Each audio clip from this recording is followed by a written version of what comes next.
maantay oo bisha Maajo ay tahay 6/2012 ayaa waxaa martino ah abwaan ama oday suugaameed Cabdinaasir Cali Daahir oo aan weydiinayno in uu bal nooga warramo waxyaabaha uu ka odorosi karo ama ka mala awaali karno shirka lagu qabanayo Soomaaliya ee loogu yeeray odaya dhaqameedyada. Waa ku salaamayaa shirkan waxaan u maqlinayaa sidii ugu habanayd ayaa loo farsamay wali meesha ay ka degi weyday ee kasartu ka qurunsanayd waxay ahayd wali lama tixgelin duubabka Soomaaliyeed ugaasiyada iyo garaadada magaceeda rabaha loogu yeero malaaq iyo ugaas iyo boqor tatalkaas waa isku mid saan u naqaan malaaq iyo boqor iyo beeldaaje iyo ugaas iyo garaad kii la rabaha loogu yeeray wali cid tixgelisay oo u yeertay dawladda ma jirinin aad iyo aad baan ugu mahadcelinayaa ragii ka shaqeeyay iyo dawladda iyo wixii ka gacansiiyay iyo beesha caalamkaba. waxaan kale oo badan aan codkaaga ku maqalnaa hab suugaaneed adigoo erayada munaasabad kasta khuseeya ku cabira halbeegaaga suugaaneed marka bal waxaan jeclaan lahaa in meesha aan erayo aad wax loogu sawiri lahayd aad suugaan ahaan noogu sawirto. waxaa jirtay xilliyadii hadda la murugsanayd Soomaalida xaalkeedu iyo siday hore u ahaan jirtay anigoo saliw ka muujinaya mar gabay antiriyaa jiray waxaan ila anagoo reer magaaliya ahayn qodoto raandhiis leh raasiga badana aan rabiish haysan reer miyiga xololay raacatada hawda gugoo raagay maalkoo ruqaa ama saroob doonta sidan reedan khayrow iyo nimankan reer faarax waxa ducada maantaarid rida ruux karaama leh awal la isma feeroori jirin tii raggii hore ee ninun ba ra'yiga dhiib la israbay markii ina warfaarogsado la isku wada raacay rabbi yaa raxmaanow dadkan raasiq buu yiri durbadii rajaa muuqatiya riir daruur badan saxan saxada roob soo rugliya uduga reexaanta rahoocay waday rubada ceel jooga ramaas baxay caleen ruuba iyo reyska iyo dooga dhulkii ruum banaanka yalaha reedabka iyo jiica raxan kolkii loo dago ciir la ruuxanayo raalliyadu gooray shushubin rama gadhaydiisa raggoo shiran runsheeg iyo warsiga reenka iyo shawrka reeraha markii dhowrto iyo raashin laga keeno rubisaac kolkii loo fadhiyo raatibkiiyo diinta nimcadaas inaan laga ruxruxin laguna sii raago duco raahibkii noo akhriyey rugcadaha beeshu raqiis maahan taasuye haddaan mariyo ruuxeeda geesaha sharkooduu raroo riixan buu yidhi midii hore intuu rooriyo tii dambana reebay midda raafka hoosiyo dhulkana naga radiib weyne balaayada kor soo raaracdana raaran buu yidhi raqba waa raggeedee kuwaasu nooma raadgadine haddoon raasamaal lacaga iyo reero badan hayno ama aan rikoolada gallo roorka sare gaaray rabuudkaana saaran iyo derbiga layska rogi waayey ribataya su'aal roon balaan rixinka weydiiyo inuu wiil abtigi raacayo ma dumarka gadaal laga guursaday baa sida waxay dhaleen baa sida ahaan ka wadi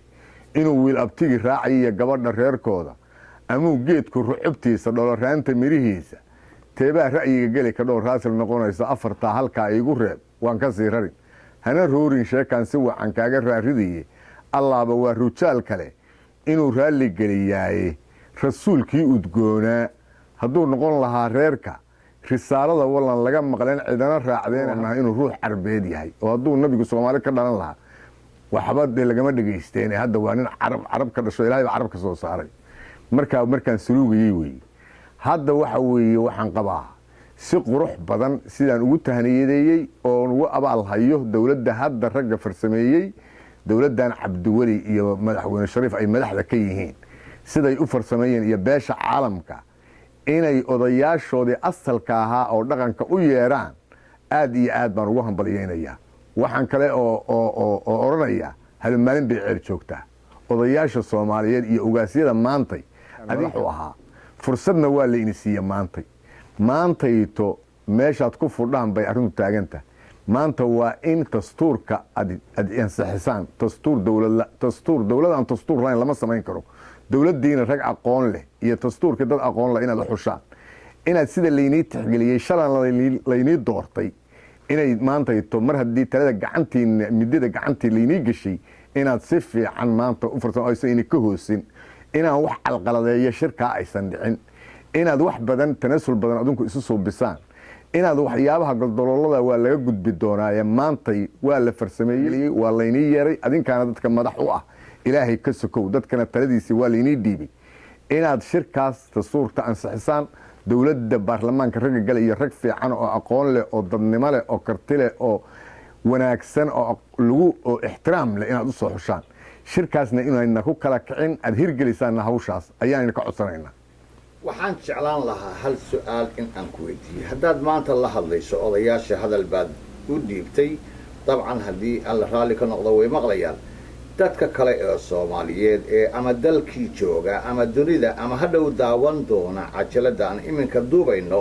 maxaad iyaga jeclaan lahayd in aad ku tiraahdo? waxaan ku odhan lahaa maantay si farsamo leh ayaa loo maamulay.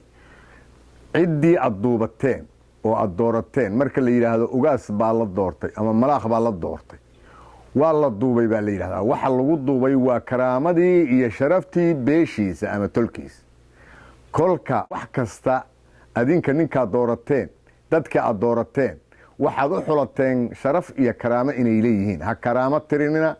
waxay soo qaadaan qaata, ogolaada, tixgeliya. ayagana waxaan ka filayaa inay ansixiyaan dastuurka iyo dowladnimada iyo raggay noo xulahayaan. kaasna wuxuu ahaa cabdinaasir cali daahir shabac oo aan ku wareysanaynay magaalooyinka mataanaha ah ee Minneapolis iyo St. Paul oo ka tirsan gobolka Minnesota ee dalka Maraykanka. maanta oo ah May 6, 2012.